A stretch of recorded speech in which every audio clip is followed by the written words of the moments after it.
पहलगाम हल्ल्यानंतर पंजाब सरकार अलर्ट मोडवर। पाकिस्तान बॉर्डर शेजारी अँटी ड्रोन मिसाईल तैनात। भारतात शस्त्र आणि ड्रग्ज पाठवणाऱ्या ड्रोनकडे लक्ष। फुटीरतावादी धार्मिक संघटनांपासून दूर रहा। पहलगाम हल्ल्यानंतर श्रीनगर पोलिसांच्या नागरिकांना सूचना। इतिहाद उल मुसलमी अवामी ॲक्शन कमिटीच्या कार्यक्रमात न जाण्याच्या सूचना। मोदी सरकार देशात जातनिहाय जनगणना करणार। केंद्रीय मंत्रिमंडळाच्या बैठकीत निर्णय। 94 वर्षांनंतर देशात जातनिहाय जनगणना होणार। तसंच स्वातंत्र्यानंतर देशात प्रथमच जातनिहाय जनगणना। थोड्याच वेळामध्ये राहुल गांधींची पत्रकार परिषद। जातनिहाय जनगणनेसंदर्भात राहुल गांधींची पत्रकार परिषद।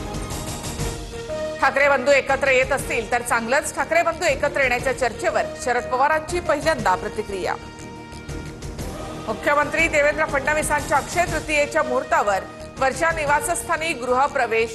4 महिन्यानंतर मुख्यमंत्री शासकीय निवासस्थानी शिफ्ट। आयपीएस अधिकारी देवेन भारती मुंबईचे नवे पोलीस आयुक्त। देवेन भारती यांनी मुंबई पोलीस आयुक्त पदाचा पदभार स्वीकारला। ऊस उत्पादक शेतकऱ्यांसाठी गुड न्यूज। केंद्र सरकारकडून ऊसाला प्रतिटन 3,550 रुपये एफआरपीची घोषणा।